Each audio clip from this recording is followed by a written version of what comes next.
الحمد لله وكفى وسلام على عباده الذين اصطفى أما بعد فأعوذ بالله من الشيطان الرجيم بسم الله الرحمن الرحيم ولا تقولوا لمن يقتل في سبيل الله أموات بل أحياء ولكن لا تشعرون صدق الله العلي العظيم وقال النبي صلى الله عليه وسلم الحسين مني وأنا من حسين أو كما قال النبي صلى الله عليه وسلم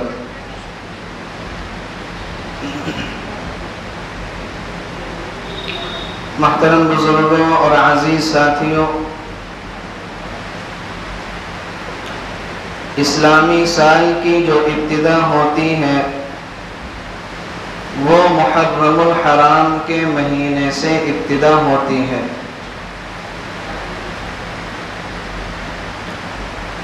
امام غزالی رحمۃ اللہ علیہ فرماتے ہیں کہ یکم مکرم الحرام یہ اسلامی سال کا سب سے پہلا مہینہ ہے۔ اگر اس مہینے میں خیر کی بنیادیں رکھ دی جائیں تو سارا سال خیر و برکت ملنے کی قوی امید ہے۔ لہذا ہر مسلمان کو اس بات کی کوشش کرنی چاہیے کہ سال کی جو ابتدا کرے وہ اچھے اعمال سے کرے، اچھے عہد و پیمان سے کرے اور رسول اللہ صلی اللہ علیہ وسلم کی سنتوں کے مطابق اپنی زندگی گزارنے کی کوشش کرے۔ اس کا فائدہ یہ ہوگا کہ آدمی کو سارا سال اس کا نفع ملے گا اور اس کی خیر و برکت نصیب ہوگی۔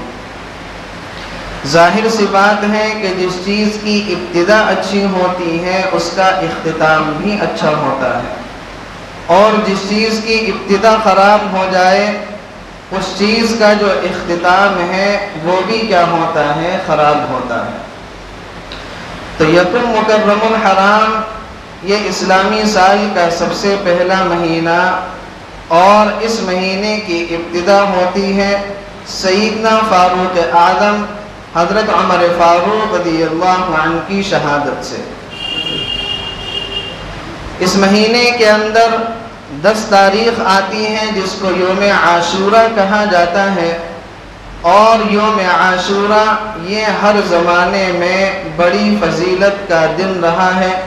اللہ کے پیارے حبیب صلی اللہ علیہ وسلم نے فرمایا کہ یوم عاشورہ کو اللہ رب العزت نے حضرت موسیٰ علیہ السلام کو فرعون سے نجات دی تھی، اور اسی دن اللہ رب العزت قیامت کو قائم کرے گا۔ تو یوم عاشورہ یہ بڑی فضیلت اور برکت والا دن ہے۔ مسلمانوں کو اس دن کی خیر و برکت سے فائدہ اٹھانا چاہیے، لیکن ہم لوگوں کا معمول یہ ہے کہ ہم لوگ بجائے اس دن کی خیر و برکت سے فائدہ اٹھانے کے ہم لوگ بدعات اور خرافات اور لہو و لعب میں لگ کر اپنا سارا کا سارا اجر کیا ہے ضائع اور برباد کر دیا کرتے ہیں۔ یوم عاشورہ کو فضیلت اس وجہ سے بھی حاصل ہے کہ اسی دن اللہ کے پیارے حبیب صلی اللہ علیہ وسلم کے نواسے سیدنا حضرت حسین رضی اللہ عنہ کو کربلا کے میدان میں شہادت نصیب ہوئی ہے۔ حضرت حسین رضی اللہ عنہ کی شخصیت کسی تعارف کا محتاج نہیں ہے۔ آپ رضی اللہ عنہ خاتون جنت حضرت فاطمہ الزہرا رضی اللہ عنہا اور شیر خدا خلیفہ چہارم داماد رسول حضرت علی رضی اللہ عنہ کے بیٹے اور رسول اللہ صلی اللہ علیہ وسلم کے پیارے نواسے ہیں۔ آپ رضی اللہ عنہ سن 3 یا 4 ہجری میں مدینہ المنورہ میں پیدا ہوئے۔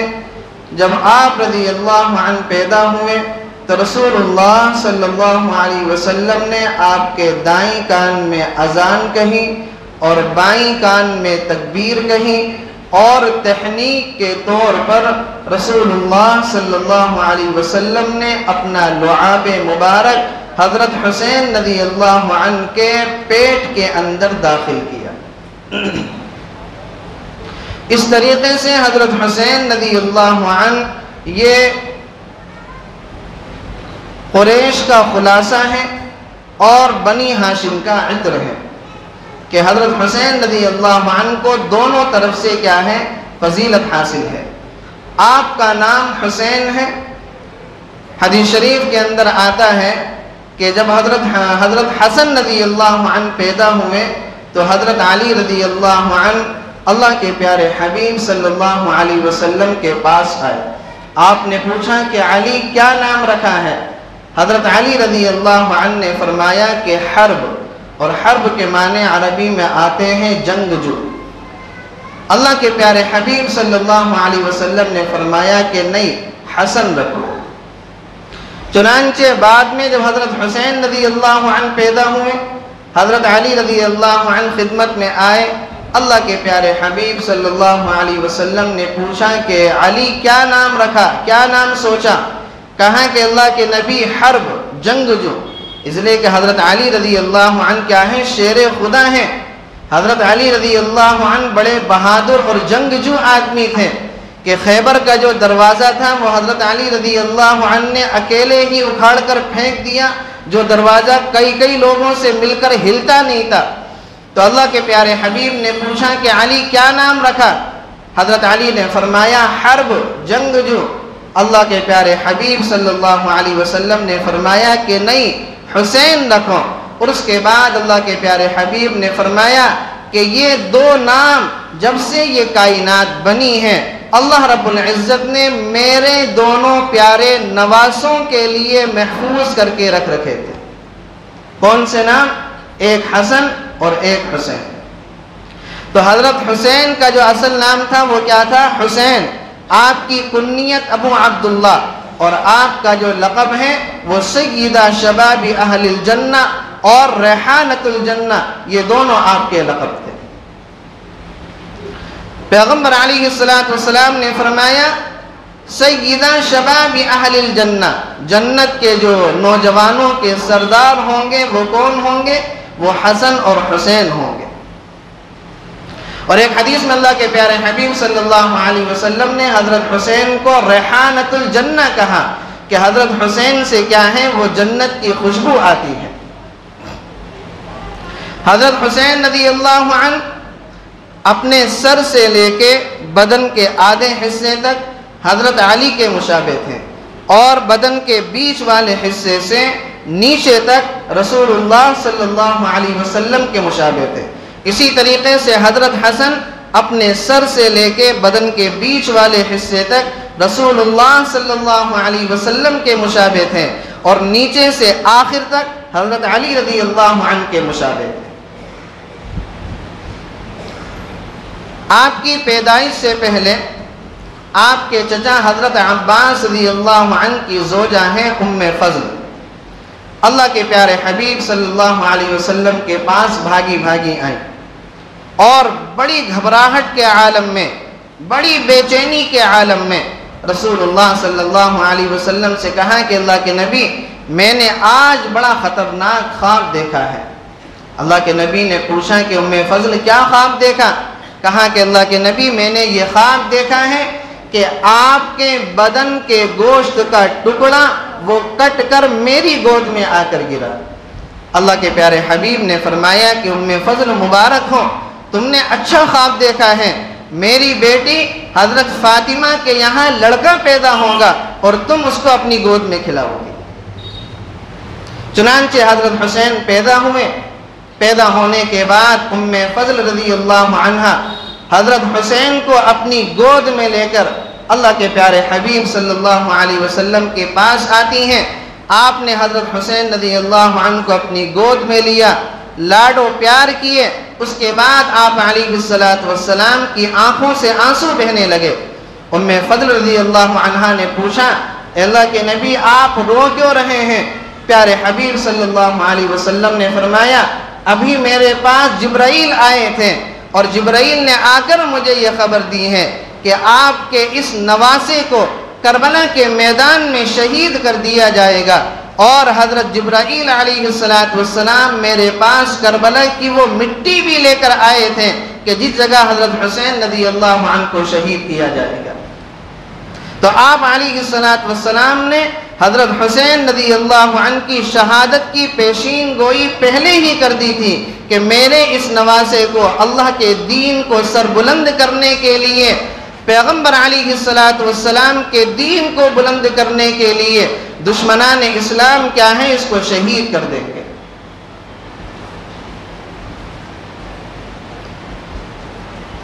حضرت عبداللہ ابن عمر رضی اللہ عنہ حضرت حسین رضی اللہ عنہ کی شہادت کے کافی عرصے کے بعد کی بات ہے، صحن کعبہ میں بیٹھے ہوئے تھے۔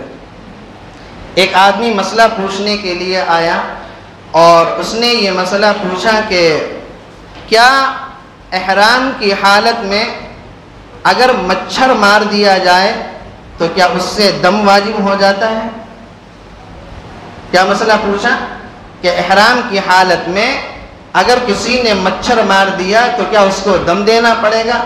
حضرت عبداللہ ابن عمر رضی اللہ عنہ نے پوچھا، کہاں سے آئے ہو؟ کہا کہ عراق سے آیا ہوں۔ برابر میں جو آپ کے ساتھی بیٹھے ہوئے تھے، ان ساتھیوں سے حضرت عبداللہ ابن عمر نے کہا کہ دیکھو یہ مسئلہ پوچھ رہے ہیں کہ احرام کی حالت میں اگر مچھر کو مار دیا جائے تو کیا دم واجب ہوگا، حالانکہ انہی لوگوں نے اللہ کے پیارے حبیب صلی اللہ علیہ وسلم کے نواسی کو شہید کر دیا، تب انہوں نے نہیں پوچھا کہ اس کا کیا معاملہ ہوگا۔ مچھر کے بارے میں پوچھنے کے لیے آ رہے ہیں کہ کیا دم واجب ہوگا۔ اللہ کے پیارے حبیب کے نواسوں کو تم لوگوں نے شہید کر دیا، تب تمہیں ترس نہیں آیا۔ تو حضرت حسین رضی اللہ عنہ کی شہادت کی پیشین گوئی اللہ کے پیارے حبیب صلی اللہ علیہ وسلم نے کیا ہے یہ پہلے ہی دے دی، اور آپ علیہ السلام اپنے نواسوں سے بڑا پیار کرتے تھے، بڑی محبت کیا کرتے تھے۔ ایک مرتبہ کا واقعہ ہے کہ حضرت حسن اور حضرت حسین رضی اللہ عنہما یہ دونوں آپس میں کشتی کھیل رہے ہیں۔ اللہ کے پیارے حبیب صلی اللہ علیہ وسلم کھڑے ہو کر دیکھ رہے ہیں اور آپ حضرت حسن کی حوصلہ افزائی کر رہے ہیں، حسن شاباش جلدی کرو، حسن شاباش جلدی کرو، جلدی کرو۔ حضرت فاطمہ رضی اللہ عنہا یہ منظر دیکھ رہی ہیں۔ حضرت فاطمہ نے اللہ کے پیارے حبیب سے فرمایا کہ اللہ کے نبی آپ حسن کی حوصلہ افزائی کر رہے ہیں، حسین کی حوصلہ افزائی نہیں کر رہے، حسن کو شاباشیاں دے رہے ہیں، حسین کو شاباشیاں نہیں دے رہے۔ اللہ کے پیارے حبیب نے فرمایا کہ فاطمہ حسن کو شاباشی میں دے رہا ہوں، اور حسین کو شاباشی دینے کے لیے اللہ نے جبرائیل کو بھیجا ہے، اور جبرائیل حسین سے کہہ رہے ہیں کہ حسین شاباش جلدی کرو، حسین شاباش جلدی کرو۔ یہ اللہ کے پیارے حبیب صلی اللہ علیہ وسلم کا اپنا نواسوں سے لاڈ تھا۔ حضرت اسامہ رضی اللہ عنہ جو حضرت زید ابن حارثہ کے بیٹے ہیں، اور اللہ کے پیارے حبیب حضرت اسامہ سے بڑی محبت کیا کرتے تھے، بڑا تعلق رکھا کرتے تھے۔ ایک مرتبہ رات کے وقت میں حضرت اسامہ رضی اللہ عنہ نے اللہ کے نبی کا دروازہ کھٹکھٹایا۔ اللہ کے نبی نے دروازہ کھولا تو حضرت اسامہ فرماتے ہیں کہ میں نے یہ محسوس کیا کہ آپ کی کمر پر کوئی چیز ہے اور اس چیز کے اوپر سے آپ نے چادر ڈال رکھی ہے۔ فرماتے ہیں کہ میں کسی کام سے گیا تھا، میں نے اپنا وہ کام مکمل کیا، مکمل کرنے کے بعد میں نے اللہ کے پیارے حبیب سے پوچھا کہ آپ کی یہ کمر پر کیا چیز ہے، آپ نے کمر پر چادر کیوں ڈال رکھی ہے؟ اللہ کے پیارے حبیب نے جب چادر کو ہٹایا تو کمر پر حضرت حسنین کریمین رضی اللہ عنہما دونوں موجود ہیں، اور دونوں کو اللہ کے نبی نے اپنی کمر پر اٹھا رکھا ہے، اور اس کے اوپر سے اللہ کے نبی نے چادر کو ڈال رکھا ہے۔ ایک روایت میں آتا ہے کہ اللہ کے پیارے حبیب صلی اللہ علیہ وسلم نے حضرت حسین کو اپنے پیروں پر رکھ رکھا تھا، پیروں پر اٹھا رکھا تھا، اور آپ نے حضرت حسین کے سلیقے سے دونوں ہاتھوں کو پکڑ رکھا تھا، اور آپ فرما رہے تھے کہ حسین شاباش، اوپر چڑھو اوپر چڑھو۔ حضرت حسین اپنے ننھے ننھے قدموں سے اوپر چڑھ رہے ہیں، اوپر چڑھ رہے ہیں۔ جب آپ سینے تک آ گئے، اللہ کے پیارے حبیب صلی اللہ علیہ وسلم نے حضرت حسین کو اپنے سینے سے چمٹا لیا اور فرمایا کہ اللہ کے نبی، میں بھی اسے عزیز رکھتا ہوں، تو بھی اسے عزیز رکھ، میں بھی اس سے محبت کرتا ہوں، تو بھی اس سے محبت کر، اور جو ان سے محبت کرتا ہے تو ان سے محبت کر۔ کہ جو حضرت حسین حضرت حسن سے محبت رکھتے ہیں، حضرت حسنین کریمین سے محبت کا تعلق رکھتے ہیں، اللہ تو ان سے بھی محبت کا تعلق رکھتے ہیں۔ آپ علیہ السلام نماز کی حالت میں ہیں، نماز پڑھا رہے ہیں، حضرت حسین اور حضرت حسن رضی اللہ عنہما یہ دونوں کھیلتے کھیلتے مسجد کے محراب میں آ گئے۔ اللہ کے پیارے حبیب صلی اللہ علیہ وسلم جب سجدے کی حالت میں پہنچے، حضرت حسین آپ کی پیٹھ پر سوار ہو گئے۔ اللہ کے پیارے حبیب صلی اللہ علیہ وسلم نے سجدہ لمبا کر دیا، آپ نے سجدے سے اپنا چہرہ نہیں اٹھایا، آپ علیہ السلام سجدے میں پڑے ہوئے ہیں، اور حضرت حسین رضی اللہ عنہ آپ کی پیٹھ پر موجود ہیں۔ پیغمبر علیہ السلام نے سجدہ لمبا کر دیا۔ جب حضرت حسین رضی اللہ عنہ خود ہی آپ کی پیٹھ سے اترے ہیں، تب جا کر پیغمبر علیہ السلام نے سجدے سے اپنے سر کو اٹھایا ہے۔ یا آپ علیہ السلام کا اپنے نواسوں سے لاڈ تھا، یا آپ علیہ السلام کا اپنے نواسوں سے تعلق تھا، اس درجہ محبت کیا کرتے تھے، اس درجہ محبت کیا کرتے تھے کہ جس کو بیان نہیں کیا جا سکتا۔ ایک حدیث میں اللہ کے پیارے حبیب صلی اللہ علیہ وسلم نے فرمایا، الحسین منی وانا من حسین، حسین مجھ سے ہے اور میں حسین سے ہوں۔ یہ کم چھوٹے الفاظ نہیں ہیں، یہ الفاظ آدمی اسی کے بارے میں کہہ سکتا ہے کہ جس کو آدمی دل کی گہرائیوں سے محبت کرے، جس کو آدمی دل کی گہرائیوں سے چاہے۔ سیدنا عمر فاروق رضی اللہ عنہ فرماتے ہیں، ایک مرتبہ میں کمرے کے اندر داخل ہوا، اللہ کے پیارے حبیب صلی اللہ علیہ وسلم گھوڑا بنے ہوئے ہیں کہ آپ نے اپنے دونوں ہاتھوں کو اور اپنے دونوں گھٹنوں کو زمین پر رکھا ہوا ہے، اور آپ کی پیٹھ پر حضرت حسین رضی اللہ عنہ سوار ہیں، اور آپ کمرے کے اندر اسی طریقے سے گھوڑا بنے ہوئے چکر لگا رہے ہیں، اور آپ کی پیٹھ پر حضرت حسین رضی اللہ عنہ سوار ہیں۔ سیدنا عمر فاروق رضی اللہ عنہ کمرے میں داخل ہوئے، اور سیدنا عمر فاروق رضی اللہ عنہ نے فرمایا، نعم الراکب، ماشاءاللہ کیا سواری ہے کہ جس سواری پر ساری دنیا کی نعمتوں کو قربان کیا جا سکتا ہے، جس سواری پر زمین و آسمان کی بیش بہا اور قدر والی نعمتوں کو قربان کیا جا سکتا ہے۔ نعم الراکب، کیا شاندار سواری ہے، کیا خوبصورت سواری ہے۔ پیغمبر علیہ السلام نے فرمایا، عمر سواری ہی خوبصورت نہیں ہے، سواری پر جو سوار ہیں وہ بھی خوبصورت ہے۔ کہ سواری پر جو سوار ہیں وہ کون ہے؟ وہ فاطمہ اور حضرت علی رضی اللہ عنہ کا لخت جگر اور پیغمبر علیہ السلام کا پیارا نواسہ موجود ہے۔ روایتوں میں آتا ہے کہ آپ علیہ السلام حضرت حسین رضی اللہ عنہ کو چوما کرتے تھے، حضرت حسین رضی اللہ عنہ کو سونگھا کرتے تھے، اور آپ علیہ السلام فرمایا کرتے تھے کہ مجھے ان سے جنت کی خوشبو آتی ہے۔ اسی لیے حضرت حسین رضی اللہ عنہ کو ریحانۃ الجنہ، جنت کی خوشبو کہا جاتا ہے۔ یہ حضرت حسین رضی اللہ عنہ کے فضائل ہیں۔ اس کے علاوہ اور بھی بہت سے فضائل ہیں کہ جو پیغمبر علیہ السلام نے حضرت حسین رضی اللہ عنہ کی شان میں کہے ہیں کہ آپ علیہ السلام اپنے نواسوں سے اتنا لاڈ کرتے تھے، اتنا پیار کرتے تھے، اور آپ علیہ السلام کو اپنے دونوں نواسوں کے بارے میں پہلے ہی بتا دیا گیا تھا کہ آپ کے بڑے نواسے حضرت حسن رضی اللہ عنہ کو زہر دے کر شہید کیا جائے گا، اور آپ کے دوسرے نواسے حضرت حسین رضی اللہ عنہ کو کربلا کے میدان میں شہید کیا جائے گا۔ یہ دونوں خوشخبری آپ علیہ السلام کو پہلے ہی دے دی گئی تھیں، اور آپ علیہ السلام نے یہ دونوں پیشین گوئی امت کے سامنے پہلے ہی کر دی تھی کہ میرے ایک بیٹے کو زہر دیا جائے گا اور میرے دوسرے بیٹے کو شہید کیا جائے گا۔ یوم عاشورہ یہ بڑی اہمیت کا حامل ہے، بڑی فضیلت کا حامل ہے۔ اس مہینے کے اندر دنیا کے اندر بڑے بڑے واقعات رونما ہوئے ہیں۔ اس مہینے کی اسی تاریخ کو یوم عاشورہ کے دن حضرت حسین رضی اللہ عنہ بھی کیا ہیں شہید ہوئے ہیں۔ اسی وجہ سے یوم عاشورہ کی فضیلت میں اور 4 چاند لگ گئے، اور قرآن تو صاف صاف کہتا ہے وَلَا تَقُولُوا لِمَنْ يُقْتَلُ فِي سَبِيلِ اللَّهِ أَمْوَاتٌ، جو لوگ اللہ تعالیٰ کے راستے میں شہید کر دیے گئے، جو لوگ اللہ تعالیٰ کے راستے میں جنہوں نے اپنی جانوں کو قربان کر دیا، ان کو ہرگز ہرگز ہرگز مردہ کہنے کی ضرورت نہیں ہے، بل احیاء ولکن لا تشعرون، وہ لوگ زندہ ہیں لیکن تم لوگ سمجھتے نہیں ہو۔ حضرت حسین رضی اللہ عنہ شہید ہوئے ہیں۔ حضرت حسین رضی اللہ عنہ نے اللہ تعالیٰ کے راستے میں اپنی شہادت دی ہے۔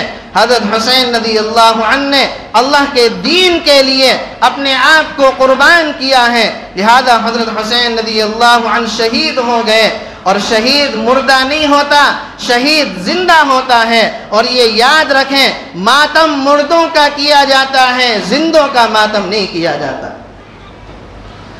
ماتم اس کا کیا جاتا ہے جو مر جائے، اور جو آدمی مر کر بھی شہید ہو جائے، جس کو قرآن کہہ رہا ہے بل احیاء ولکن لا تشعرون، وہ لوگ زندہ ہیں مگر تم لوگ سمجھتے نہیں ہو۔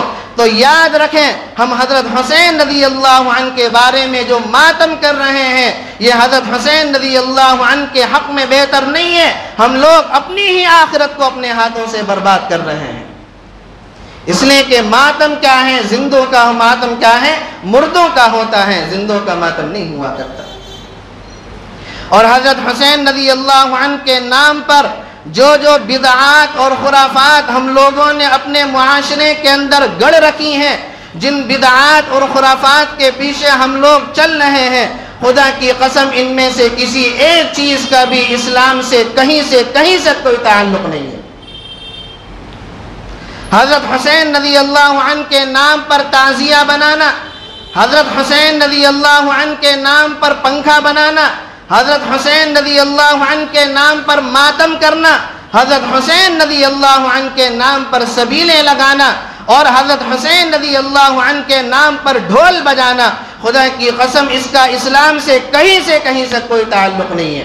حضرت حسین رضی اللہ عنہ جب شہید ہوئے ہیں، صحابہ کرام اس وقت موجود تھے، اس زمانے میں صحابہ کرام موجود تھے، لیکن حضرت حسین رضی اللہ عنہ کی شہادت کے بعد کسی صحابی نے نہ ماتم کیا ہے، نہ کسی صحابی نے تعزیہ بنایا ہے، نہ کسی صحابی نے پنکھا بنایا ہے، نہ کسی صحابی نے جلوس نکالا ہے، نہ کسی صحابی نے مہندی لگائی ہے۔ اس کا اسلام سے کہیں تک کوئی تعلق نہیں ہے۔ سب سے پہلا جو تعزیہ بنایا گیا، سب سے پہلا جو جلوس نکالا گیا، وہ نہ صحابہ کے دور میں نکلا، نہ تابعین کے دور میں نکلا، نہ تبع تابعین کے دور میں نکلا۔ سب سے پہلا تعزیہ ہندوستان کے اندر بنانے والا تیمور لنگ ہے، کہ جس نے سن 601 ہجری کے اندر سب سے پہلا تعزیہ بنایا ہے۔ ہم لوگ جو تعزیہ داری کرتے ہیں، خدا کی قسم اپنے ایمان کی فکر کریں کہ ہم حضرت حسین رضی اللہ عنہ سے محبت کا اظہار کر رہے ہیں یا دشمنی کا اظہار کر رہے ہیں۔ تین چیزیں حدیث شریف سے ملتی ہیں جو یوم عاشورہ کے دن کرنے کی ہیں، صرف 3 چیزیں۔ اس کے علاوہ جتنی بھی چیز ہمارے معاشرے کے اندر رائج ہیں، وہ ساری کی ساری بوڑم ہیں، ان ساری کی ساری چیزوں کا اسلام سے کوئی تعلق نہیں ہے۔ ان میں سب سے پہلی چیز ہے یوم عاشورہ کا روزہ رکھنا۔ اللہ کے پیارے حبیب صلی اللہ علیہ وسلم نے فرمایا، افضل الصیام بعد رمضان شہر اللہ المحرم، رمضان کے بعد سب سے افضل جو روزے ہیں وہ محرم کا روزہ ہے۔ رمضان کے بعد سب سے افضل روزہ کون سا ہے؟ محرم کا روزہ ہے۔ اور اللہ کے پیارے حبیب صلی اللہ علیہ وسلم نے فرمایا، خالف الیہود والنصارى، کہ یہود اور نصارہ کی مخالفت کرو، کہ یہود اور نصارہ ایک روزہ رکھتے ہیں، تم 2 روزے رکھو، یا تو تم 9 یا 10 کا رکھو، یا 10 یا 11 کا رکھو، یعنی آج کے اس سال کے مطابق یا تو جمعہ یا سنیچر کا روزہ رکھو، یا سنیچر یا اتوار کا روزہ رکھو۔ یہ سب سے پہلا کام حدیث شریف سے ملتا ہے کہ اس روزے کی فضیلت یہ ہے کہ اللہ تعالیٰ 1 سال کے اگلے اور 1 سال کے پچھلے گناہوں کو معاف کر دیا کرتا ہے۔ یہ رمضان میں، یہ محرم کے مہینے میں عاشورہ کے دن سب سے پہلا کرنے کا کام ہے کیا؟ روزہ رکھنا، اور ہم لوگوں نے اسی اہم چیز کو چھوڑ دیا ہے۔ تعزیہ بنانے والے، تعزیہ کا جلوس نکالنے والے، تعزیہ کے جلوسوں میں ڈھول بجانے والے، اپنے سینے پر آپ ہاتھ رکھ کر بتائیں کیا یہ لوگ روزے دار ہوتے ہیں؟ 3 گھنٹے ڈھول بجانا، 4 گھنٹے ڈھول بجانا، تعزیہ اتنا بڑا اپنے کندھوں پر لے کر نکلنا، خدا کی قسم یہ ایک عام انسان نہیں کر سکتا، یہ وہ انسان کر سکتا ہے جس نے تھوڑا بہت نشہ کر رکھا۔ یہ ایک عام انسان نہیں کر سکتا۔ نشے کی حالت میں ڈھول بجاتے ہیں، نشے کی حالت میں تعزیہ کو لے کر نکلتے ہیں۔ خدا کی قسم اپنی زندگی پر ہم لوگ خود اپنے ہاتھوں سے کلہاڑیاں مار رہے ہیں۔ اللہ کے پیارے حبیب صلی اللہ علیہ وسلم نے فرمایا، جس نے ماتم کیا، جس نے اپنے سینے کو پیٹا، جس نے ڈھول بجایا، اس چیز کا اسلام سے کہیں تک کوئی تعلق نہیں ہے۔ اس آدمی نے اس دین کا انکار کیا جس دین کو میں لے کر آیا تھا۔ سینوں کو پیٹنا، ماتم کرنا، یہ مسلمانوں کا شیوا نہیں ہے، یہ دوسرے لوگوں کا طریقہ ہے۔ تو یوم عاشورہ کے دن سب سے پہلا کام کرنے کا کیا ہے کہ آپ روزہ رکھیں۔ دوسرا کام کرنے کا یہ ہے کہ عاشورہ کے دن جب آپ روزہ رکھیں اور شام کو اپنے گھر والوں کے ساتھ جب آپ روزے کا افطار کریں تو دسترخوان پر وسعت پیدا کریں۔ دسترخوان پر 3 چیزیں ہوتی ہیں، 5 چیزیں رکھیں، 6 چیزیں رکھیں، 7 چیزیں رکھیں۔ اپنے گھر والوں کو اچھے کھانے کھلائیں، اپنے گھر والوں کو اچھی چیزیں کھلائیں، اپنے گھر والوں کے لیے دسترخوان پر وسعت پیدا کریں۔ رسول اللہ صلی اللہ علیہ وسلم نے فرمایا، جو آدمی یوم عاشورہ کے دن اپنے گھر والوں کے لیے دسترخوان پر وسعت کرتا ہے، اللہ تعالیٰ پورے سال اس کے رزق میں وسعت پیدا کر دیا کرتا ہے۔ یہ دوسرا کام کرنے کا ہے۔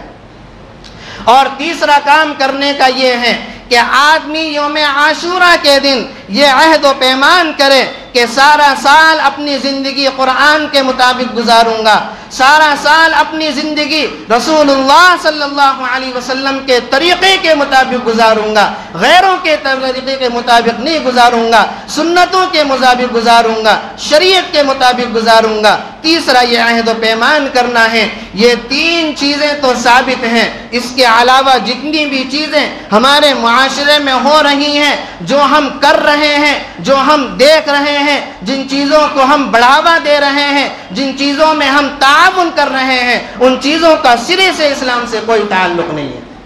خدا کے واسطے اپنی زندگی کو اسلام پر لانے کی کوشش کریں، اپنے عمل سے اسلام کو بدنام نہ کریں، اپنے عمل سے شہدائے کربلا کی قربانیوں پر مٹی نہ ڈالیں، شہدائے کربلا کی قربانیوں کو ضائع نہ کریں۔ محرم کا یہ پیغام ہے، کربلا کی شہادت کا یہ پیغام ہے کہ سر تو کٹ جائے لیکن محمد صلی اللہ علیہ وسلم کے دین پر آنچ نہ آ جائے۔ حضرت حسین رضی اللہ عنہ نے کربلا کے میدان میں اپنی شہادت دینے کے بعد دنیا کو یہ پیغام دیا ہے کہ اس دنیا کے اندر سب سے زیادہ ضروری اگر کوئی کام ہے وہ نماز کی پابندی کرنا ہے۔ تعزیہ کے اٹھانے والے، تعزیہ کا جلوس نکالنے والے 5 وقت کی نمازوں کو ضائع کر دیا کرتے ہیں۔ خدا کی قسم کیا یہی حضرت حسین رضی اللہ عنہ کی شہادت تھی؟ کیا یہی حضرت حسین کی شہادت کا پیغام ہے کہ آپ نے تو نماز کی حالت میں اپنا سر اللہ تعالیٰ کے راستے میں قربان کر دیا، اور ہم حضرت حسین کے نام پر نمازوں کو چھوڑ رہے ہیں، دین کا بیڑا غرق کر رہے ہیں، دین کو بدنام کر رہے ہیں، شہدائے کربلا کی قربانیوں کو ضائع کر رہے ہیں۔ آپ خود سوچیں کہ ہم جا کس راستے پر رہے ہیں؟ ہم اس راستے پر جا رہے ہیں جو راستہ سراسر گمراہی کی طرف ہم کو لے کر جا رہا ہے۔ تو خدا کے واسطے اپنے عمل پر ذرا کو نظر ڈالیں، اپنے گریبان میں جھانک کر دیکھیں، کام وہ کریں جو اللہ کے نبی نے بتلایا ہے، کام وہ کریں جو پیغمبر علیہ السلام نے ہم کو بتلائے ہیں۔ اس کے علاوہ دنیا کے اندر جو بھی کام ہو رہے ہیں محرم کے نام پر، عاشورہ کے نام پر، ان چیزوں کا اسلام سے کوئی تعلق نہیں ہے، ان سے بچنے کی کوشش کریں۔ اللہ تعالیٰ سے دعا ہے ہم سب کو کہنے سننے سے زیادہ عمل کرنے کی توفیق نصیب فرمائے، اور عاشورہ کے دن اور اس کے علاوہ